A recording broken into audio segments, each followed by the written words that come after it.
Bismillahirrahmanirrahim. Alhamdulillah. Alhamdulillahil ghani 'anil 'alamin. Fala yahtaju ila ahadin minal makhluqin. Ashhadu an la ilaha illallah wahdahu la syarika lahul qawiyyul matin. Wa ashhadu anna sayyidana Muhammadan 'abduhu wa rasuluhus shadiqul wa'dul amin. Allahumma salli wa sallim wa barik ala sayyidina Muhammadin sayyidil anbiya wal mursalin wa ala alihi wa sahbihi wa dhurriyyatihi wa atba'ihi ajma'in. Amma ba'd. Yang kita hormati, kita muliakan para habaib, para alim ulama serta para muhibbin, hadirin hadirat rahimakumullah. Puji syukur selalu kita haturkan kehadirat Allah Subhanahu wa ta'ala atas limpahan taufik hidayah, petunjuknya dan pertolongannya kepada kita, sehingga kita bisa berkumpul, bertemu kembali di majelis yang penuh berkah dan rahmat ini. Salawat dan salam atas junjungan kita Nabi besar Muhammad sallallahu alaihi wasallam dan seluruh keluarga, para sahabat, zuriat dan pengikut beliau ila yaumil qiyamah. Para muhibbin rahimakumullah, al-hikmatul hadiyata asyrata ba'dal mi'ati tsaniyah minal hikamil ataiyah. Qala al-Imam Ahmad ibnu Athaillah As-Sakandari rahimahullah wa nafa'ana bi'ulumihi wa asrari. Hikmah yang ke-111, ke-211. Hikmah yang ke-211 dari Al-Hikam, berkata Imam Ahmad ibnu Athaillah As-Sakandari rahimahullah wa nafa'ana bi'ulumihi wa asrari. La tanfa'uhu ta'atuk wa la tadurruhu ma'siyatuk wa innama amaraka bihadhihi wa nahaka an hadhihi lima ya'udu alaik. Artinya, tidaklah bermanfaat kepada Allah itu oleh taatnya engkau, dan tidaklah memudaratkan akan Allah oleh maksiatnya engkau. Dan hanya saja Allah memerintahkan dengan perintah-perintah dengan taat, dan Dia melarang daripada ini kemaksiatan karena sesuatu manfaat yang kembali atas diri engkau. Itulah hikmah yang ke-211 ini. Berkata sebagian pensyarah Al-Hikam, Al-Haqqu ta'ala ghaniyun an a'malil 'amilin li'annahu munazzahun 'anil a'wadi wal agrad. Bermula Tuhan Allah Subhanahu wa ta'ala maha kaya daripada amalnya orang-orang yang beramal. Artinya Allah ta'ala tidak membutuhkan, tidak memerlukan kepada amalan-amalan orang yang beramal itu, karena Tuhan itu maha suci daripada mengambil faidah terhadap makhluknya atau mengambil keuntungan daripada makhluknya. Fala tanfa'uhu ta'atuk wa la tadurruhu ma'siyatuk, maka tidaklah bermanfaat kepada Allah ketaatan engkau, dan tidaklah memudaratkan kepada Allah oleh maksiatnya engkau. Jadi sama ada kita ini taat sama ada maksiat terhadap Allah, itu tidak ada sangkut pautnya bagi Allah manfaat atau mudarat itu. Wa inna ma amaraka wa nahak lima ya'udu 'alaika minal masalih wal manafi fid darain la ghairu. Hanya saja Allah menyuruh engkau dengan taat, menyuruh sembahyang, menyuruh kita puasa, menyuruh kita bersedekah, menyuruh kita naik haji, melarang kita maksiat. Nah, hanya saja Allah lakukan demikian karena sesuatu yang kembali kepada diri kita, daripada kemaslahatan dan manfaat di dunia dan akhirat, tidak ada lain pada itu. Jadi keuntungan ibadah semata-mata untuk kita. 100% keuntungan ibadah itu kembali kepada kita. Tidak ada sedikit pun keperluan Allah Ta'ala dengan ibadah kita ini. Amaraka bitta'at liyuqarribaka ilaih. Allah suruh kita dengan taat, sembahyang tadi, zikir, baca Quran, agar dia dekatkan engkau kepadanya, supaya kita dekat. Jadi Allah menyuruh kita dengan macam-macam ketaatan itu agar kita dekat dengan Allah. Nah, karena kalau kita dekat dengan Allah, kita akan beruntung. Karena apa sebabnya? Karena Allah itu maha segala-galanya. Allah maha kaya, Allah maha kuasa. Kalau kita dekat dengan zat seperti itu, keuntungan akan datang kepada kita. Tidak usah dibandingkan kepada makhluk. Cuma sebagai contoh yang kecil, kita dekat dengan orang kaya, nyaman kita. Dekat dengan orang yang berkuasa, nyaman juga kita. Dekat dengan orang kuat, nyaman juga kita. Nah, jadi ini kalau kita taat, kita akan dekat dengan Allah. Allah tuh maha kaya, Allah tuh maha kuasa, Allah maha segala-galanya. Alangkah nyamannya hidup kita kalau kita dekat dengan yang maha kuat, kaya dan sebagainya tadi. Nah, jadi Allah menyuruh kita taat ini supaya kita dekat dengan Allah. Wa nahaka 'anil ma'asi lima ja'ala fiha min 'alamatil bu'di an hadrati, dan Allah melarang, mencegah kita dari kemaksiatan karena sesuatu yang Allah jadikan pada itu maksiat daripada tanda kejauhan kita dari hadrat Allah Subhanahu wa ta'ala. Namun kita maksiat, kita jauh lawan Allah. Makin jauh lawan Allah, kita makin susah, kita makin hina. Kita jauh dengan orang yang mulia, kita akan semakin hina. Dan jadi itu sebabnya Allah melarang maksiat supaya jangan jauh lawan Tuhan. Nah, para muhibbin rahimakumullah. Nah, dicontohkan Allah memerintahkan kita bimuhafazatis salawat. Ini Al-Quran, wahafizu, jaga, pelihara sembahyang. Sembahyang ini ibadah yang paling pokok.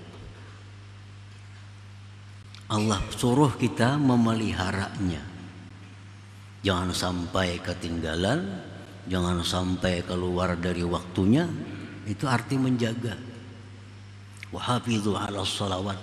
Nah, Tuhan kadang nyuruh sembahyang, tapi nyuruh jaga. Jadi bukan hanya sekedar sembahyang, dijaga sembahyang itu, dipelihara. Pelihara sembahyang, jaga sembahyang. Karena kalau kita sembahyang, banyak manfaat yang kembali kepada kita. Sedikit pun manfaat itu kadada kepada Allah. Kita mau sembahyang, mau kada Allah, kada ada urusannya. Kada ada manfaatnya bagi Tuhan, kada ada mudaratnya kalau kita kada sembahyang. Tapi ini untuk kita. Nah, apa manfaat sembahyang itu yang kembali kepada kita kalau kita bisa menjaganya? Pertama disebutkan mardatun li rabbik tabaraka wa ta'ala. Sembahyang itu keridhaan dari Tuhan kepada kita. Nah, kalau kita sembahyang itu dijaga, sembahyang itu dipelihara, Tuhan ridha lawan kita. Allah senang dengan kita. Nah, Allah bila senang dengan kita, siapa nak untung? Kita. Manfaat keridhaan Allah itu kepada kita.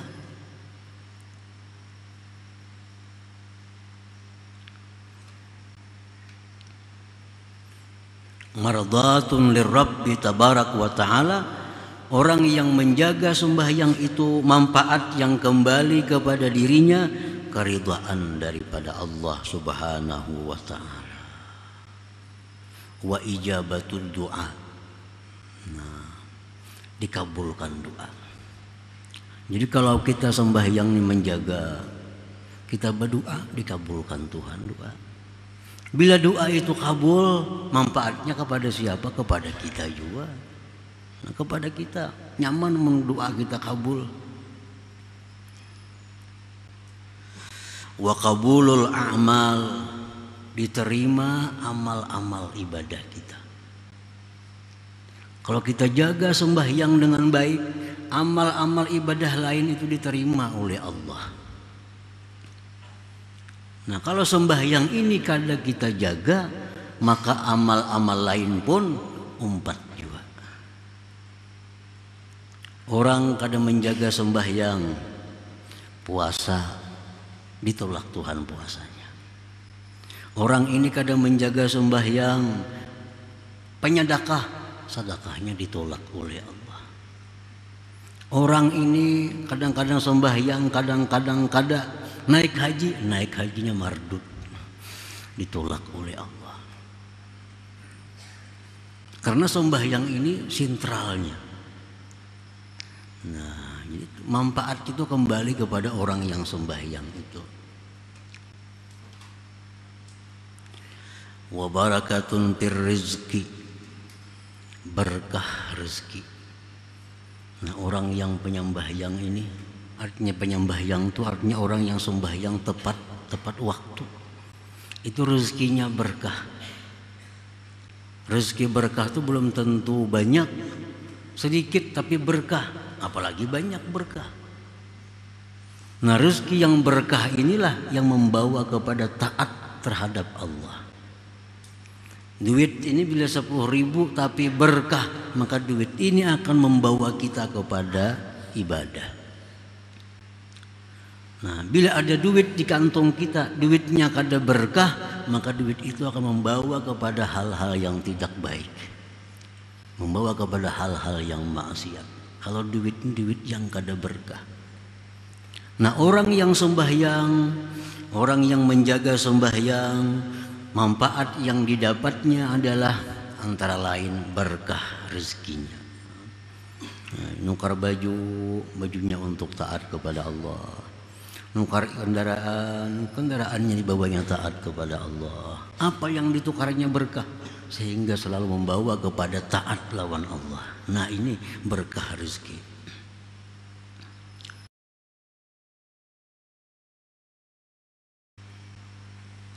Wa syafi'un an sahibiha, dan memberi syafaat orang yang sembahyang itu. Sembahyang ini memberi syafaat lawan inya, baik menghadapi malaikatul maut. Nah, sembahyang ini memberi syafaat, baik menghadapi munkar dan nakir. Sembahyang ini memberi syafaat kepadanya.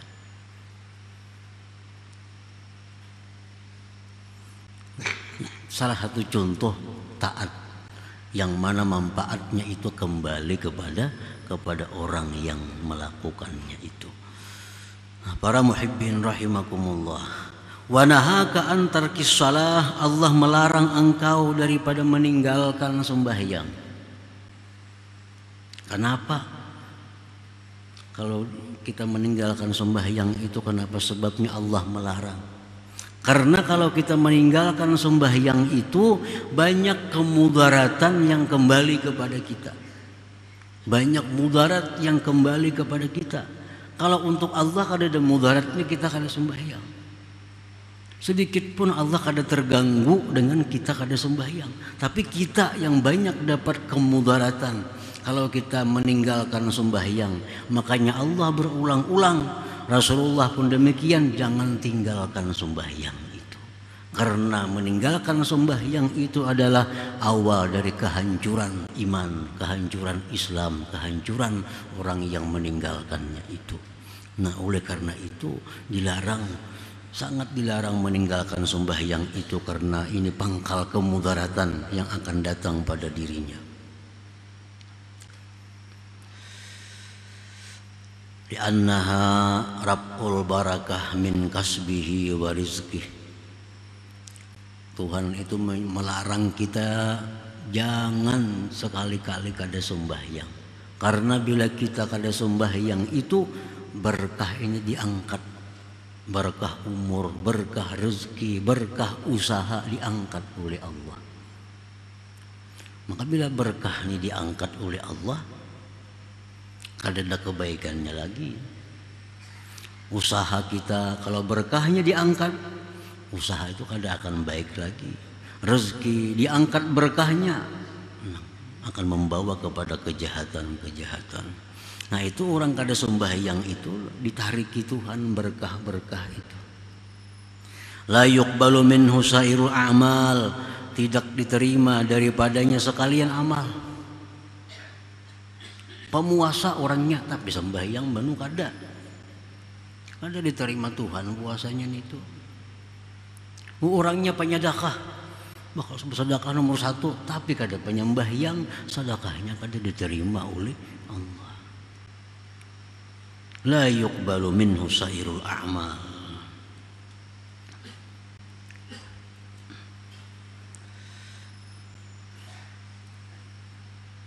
Dan orang yang meninggalkan sembahyang itu berhak disebut syaqiyun, orang yang celaka artinya. Orang yang celaka. Nah, makanya tadi setiap kali Allah menyuruh kita melakukan sesuatu, pasti banyak manfaat kembali ke kita. Bila mana Allah melarang kita memperbuat sesuatu, karena di situ banyak mudarat kembali kepada kita bila kita lakukan yang dilarang itu. Nah, para muhibbin rahimakumullah, demikian pula sedekah. Berulang-ulang Rasulullah, Allah Ta'ala berfirman supaya bersedekah. Kenapa?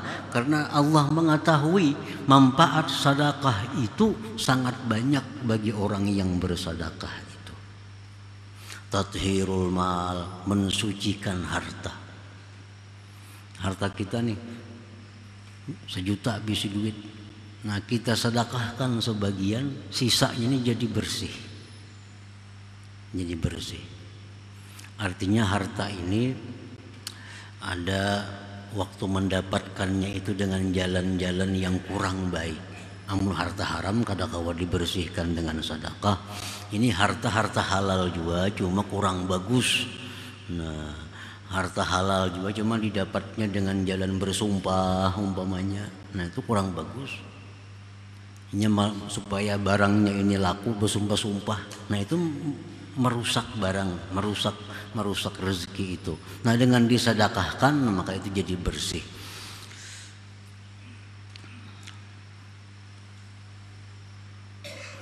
Mensucikan badan daripada dosa, bersedekah itu menolak bala bencana, menambah luas rezeki, banyak naung di hari kiamat di padang mahsyar, terdinding dari api neraka. Itulah manfaat sedekah yang kita terima. Makanya Allah berulang-ulang menyuruh kita agar bersedekah, karena banyak manfaat yang kita ambil. Nah, para muhibbin rahimakumullah, Jadi Allah Subhanahu wa taala tidak sedikit pun mengambil manfaat dari kebaikan kita, dan tidak sedikit pun Allah terganggu dengan kemaksiatan kita. Nah, itu intinya. Allah menyuruh ini, Allah melarang ini semata-mata untuk manfaat yang kembali kepada orang yang melakukannya.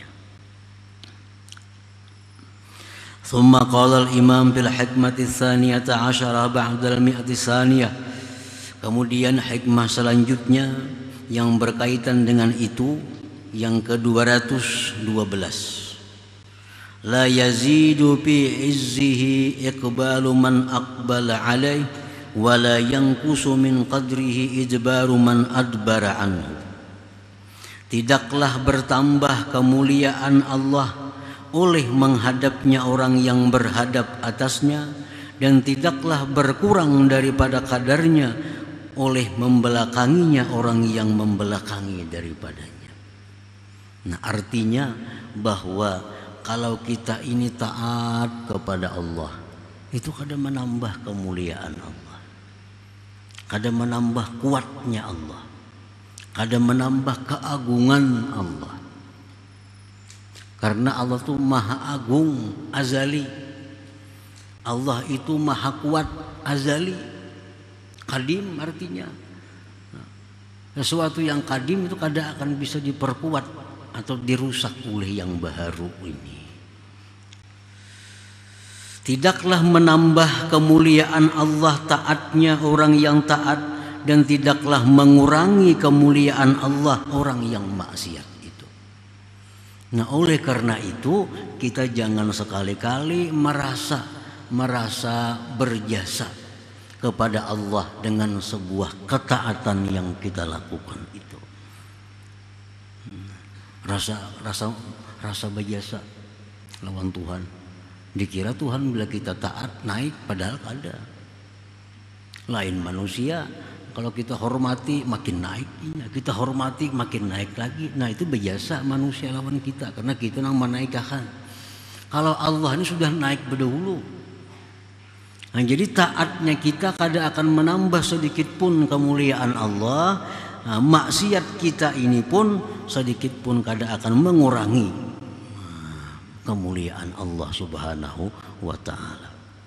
Nah, para muhibbin rahimakumullah. Jadi jangan sekali-kali kita beranggapan bahwa taat yang kita lakukan itu menguntungkan Allah, maksiat yang kita lakukan merugikan Allah. Itu anggapan yang sesat, anggapan yang salah. Wa fil haditsil qudsi, tersebut dalam hadis qudsi, law anna awwalakum wa akhirakum wa insakum wa jinnakum kanu ala atqa qalbi rajulin wahidin ma zada dzalika fi mulki syai'a. Allah berfirman, jikalau orang-orang dahulu sampai hari kiamat mereka itu semua takwa, tidak ada satupun yang kafir, tidak ada satupun yang maksiat, mulai Nabi Adam sampai hari kiamat, umpamanya semuaan manusia ini macam Rasulullah, taatnya, takwanya. Apa ajar Tuhan? Mazada dzalika fi mulki syai'a. Sedikit pun tidak akan menambah pada kerajaanku akan sesuatu. Bukan tambah mulia Tuhan, kada tambah terhormat Tuhan, kada tambah agung.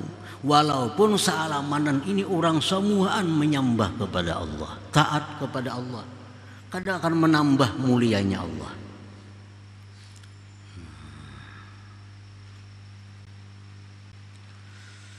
Walau anna awwalakum wa akhirakum wa insakum wa jinnakum kanu ala abjari qalbi rajulin wahidin ma naqasa dzalika min mulki syai'a.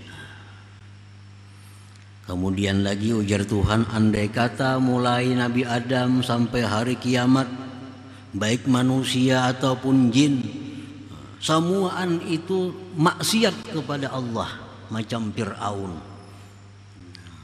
Misalnya ada 5 miliar Fir'aun, orang mengaku Tuhan, Mulai Adam sampai hari kiamat, Fir'aun semuaan. Ujar Tuhan, sedikit pun kada akan mengurangi daripada kerajaanku. Nah, jadi artinya apa? Bahwa kita taat ini, kita nang jadi mulia, bukan Allah. Kita taat kepada Allah, kita nang tambah mulia. Banyak taat, makin banyak kemuliaan yang kita dapatkan dari Allah. Bukan Allahnya yang mulia dengan taat kita. Justru kita akan menjadi mulia bila mana taat kepada Allah. Nah, kalau kita maksiat kepada Allah, bukan Allah hina, bukan Allah turun. Kalau kita maksiat kepada Allah, justru kita yang hina, justru kita yang hancur, justru kita yang jauh daripada Allah Subhanahu wa ta'ala. Kalau Allah sedikit pun kada akan terganggu tadi dengan kemaksiatan kita. Nah, para muhibbin rahimakumullah. Jadi dua hikmah ini 211 dan 212 ini berkaitan satu dengan yang lain. Yang pertama tadi menunjukkan bahwa taat kita tidak menguntungkan Allah, maksiat kita tidak merugikan Allah, tapi kita yang untung bila taat, kita yang rugi bila maksiat. Kemudian selanjutnya hikmah yang 212 ini, kalau kita taat, Allah kada tambah mulia. Kita maksiat, Allah kada akan kurang kemuliaannya. Tetapi kita taat, kita yang tambah mulia. Kita maksiat, kita yang turun kemuliaannya. Nah, para muhibbin rahimakumullah. Selanjutnya hikmah yang ke-213 insyaallah. Ya Allah biha, ya Allah biha, ya Allah bihusnil khatimah. Ya Allah biha, ya Allah biha, ya Allah bihusnil khatimah. Allah biha, ya Allah biha, ya Allah husnil khatimah. Faya yarjuna minhu syafa'atan sallu alaihi wa sallimu taslima. Allahumma salli wa sallim wa barik